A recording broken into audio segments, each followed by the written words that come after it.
Jadi hidup kita banyak menjadi ribet, banyak menjadi ribut, banyak menjadi susah. Itu tidak lain tidak bukan karena kita.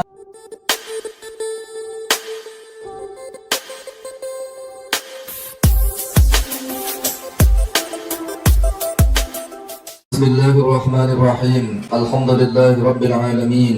Wassalatu wassalamu ala habibi rabbil alamin. Imamil muttaqin, sayyidil anbiya'i wal mursalin, sayyidina wa nabiyyina wa maulana Muhammadin sallallahu alaihi wa ala alihi wa ashabihi wa sallama tasliman katsiran, amma ba'du. Hadratul mukarramin, para bapak, ibu wali santri dan jamaah, anak-anak ayah semuanya sehat? Santri baru semuanya udah betah, udah? Kemarin sudah renang, sudah? Yang lain sudah jalan-jalan ke Sukaraja, sudah? Insya Allah semua ikhtiar, semua usaha sudah dijalankan oleh kakak-kakak pengurus kalian. Tujuannya tidak lain tidak bukan agar kalian betah tinggal di pondok ini sampai kalian bisa tuntas menyelesaikan pembelajaran di pondok ini sampai lulus. Keluar dari pondok, bangun pondok. Keluar dari pesantren, bangun pesantren. Amin ya Allah ya Rabbal. Doakan kakak-kakak pengurus kalian, doakan ustadz-ustadz kalian. Mudah-mudahan Allah istiqomahkan dalam membimbing kalian semua. Amin ya Allah ya Rabbal. Ustadz-ustadznya nih, mu'alim-mu'alimnya yang sudah pada diangkat, ya, berusaha setiap hari perbaiki diri agar kita layak diteladani, agar kita layak dicontoh.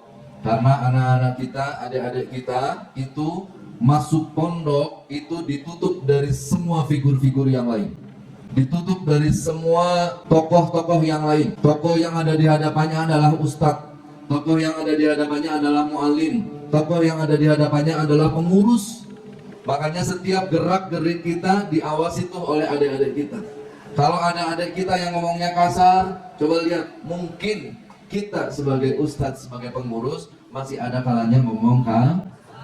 Kalau ada adik-adik kita yang belajarnya malas, mungkin di antara kita pengurus, ustadz, ustadzah, musyrifah, mungkin masih ada yang nampak malas. Jadi semua kita perbaiki dari diri kita. Perhelatan kegiatan yang besar kemarin sudah selesai. Funmus 1 pekan sudah selesai, ya. Tinggal penutupan dan pemberian hadiah saja. Maka hari Sabtu, ya, kita insya Allah akan mulai pembelajaran yang efektif, yang aktif. Kita mulai hari Sabtu. Harusnya hari Senin atau hari Rabu, hari yang baik. Tapi untuk nunggu terlalu lama, ya udah kita mulai hari Sabtu saja. Bismillah, siap? Siap? Ya. Mudah-mudahan siap dan nikmati. Belajar nikmati, ngantuk nikmati, jenuh nikmati, susah nikmati, bahagia. Kita dipilih untuk duduk di pondok pesantren, ya, termasuk ibu-ibu, bapak-bapak malam-malam, ya, bukan sedang ada di depan TV, tapi ada di majelis ilmu, ada di majelis salawat. Bersyukur, berarti Allah pilih kita. Innallaha idza ahabba bi'abdihi ista'malahu.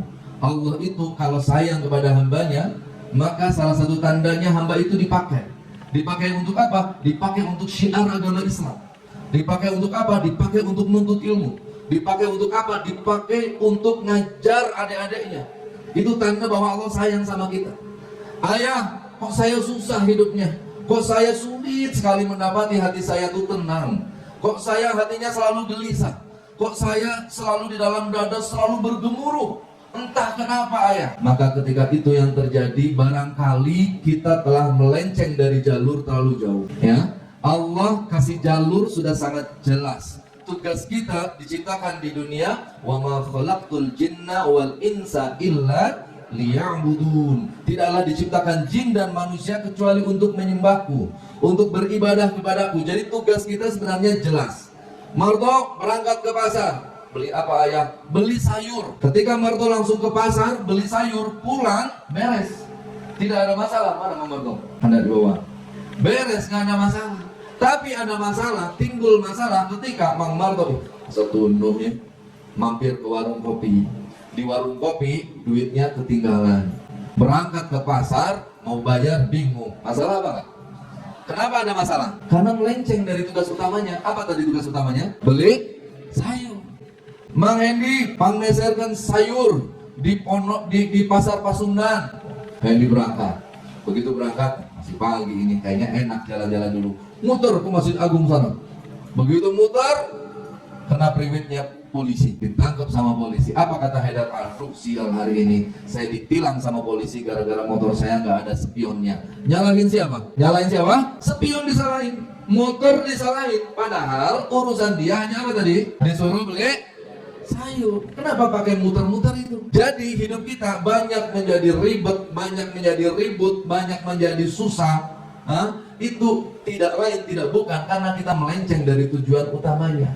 Udah dikasih tempat nih enak, alhamdulillah, orang tua kamu masukin kamu ke pondok. Tugas kamu kalau bangun jam 4 pagi, jam 3 pagi, jam setengah 4 pagi, Ustadz bangunin, bangun. Waktunya sholat tahajud, tahajud. Ada masalah apa enggak? Ada masalah enggak?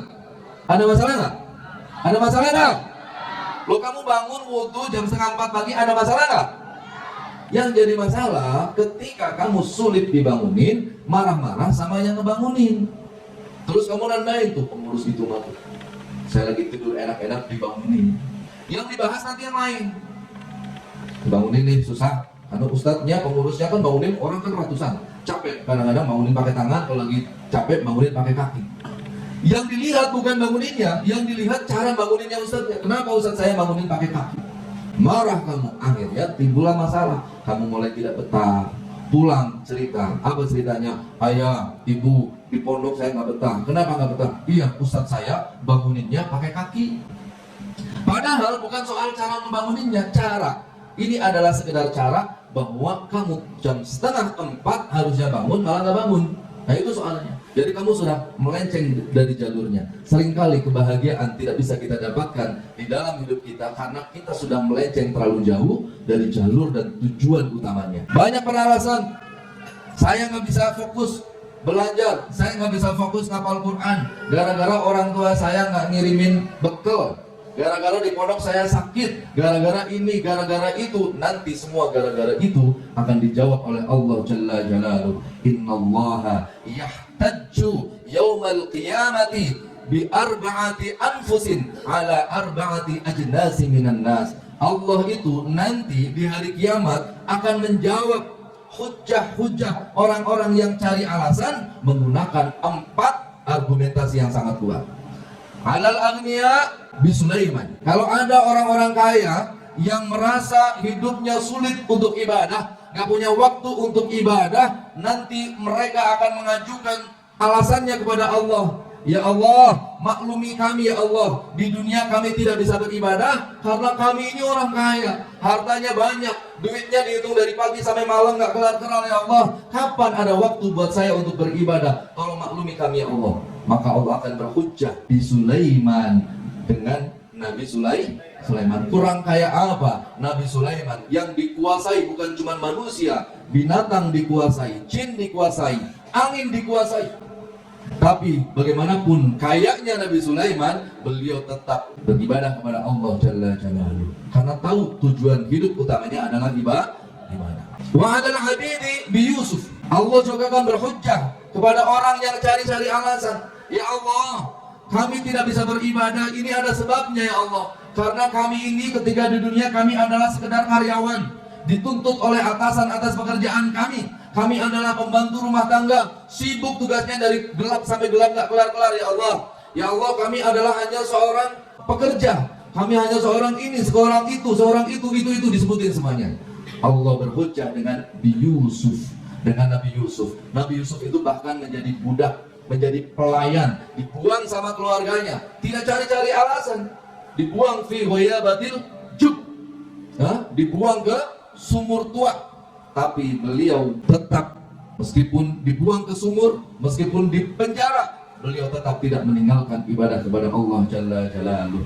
Maka tidak diterimalah hujjah dari orang-orang yang tidak beribadah dengan alasan dulu sibuk karena bekerja. Kemudian yang ketiga, wa 'alal marda bi Ayyub. Nanti akan ada orang-orang yang tidak mau beribadah, alasannya ketika hidup di dunia itu selalu sakit-sakitan. Maka Allah akan berhujjah dengan Nabi Ayyub. Sakitnya bukan sakit sembarangan, sampai diasingkan ke kampung yang lain, tapi beliau tetap beribadah kepada Allah Jalla Jalaluhu. wa 'alal fuqara bi Isa alaihi salatu wassalam. Dan bagi orang-orang yang fuqara, orang yang cari alasan tidak bisa beribadah. Karena bagaimana bisa beribadah ya Allah, buat makan saja susah ya Allah. Gak ada kerja, gak ada duit, gak ada beras ya Allah, maklumi kami untuk tidak beribadah ya Allah.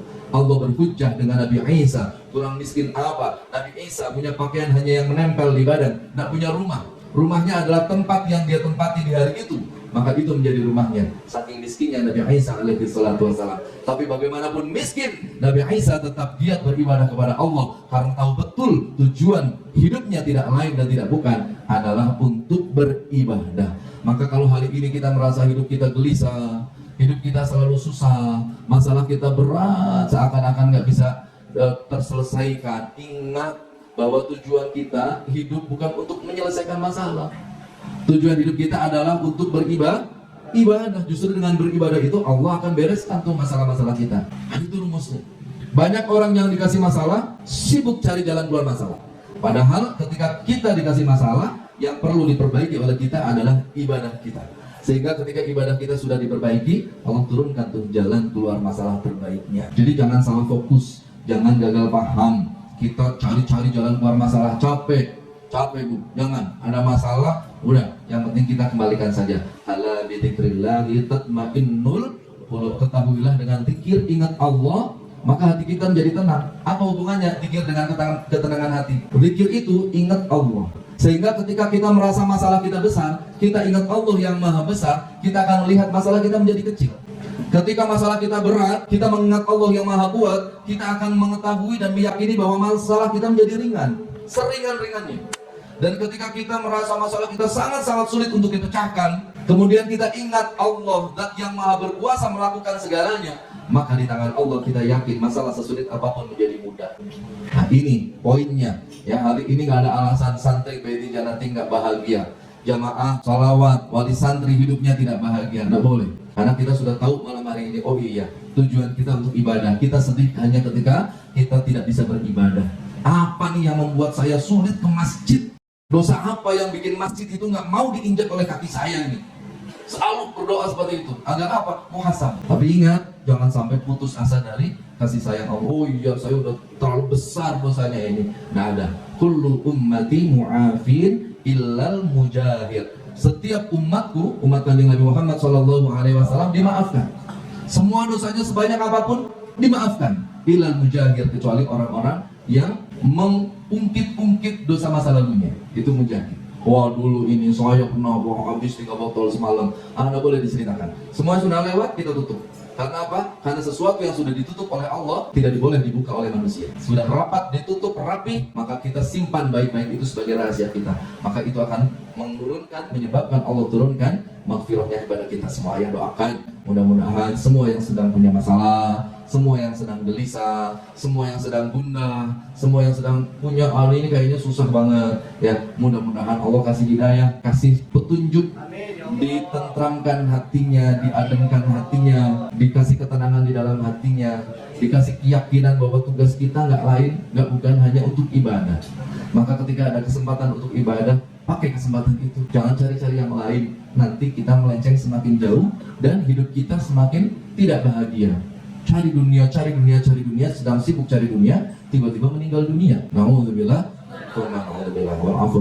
Assalamualaikum warahmatullahi wabarakatuh.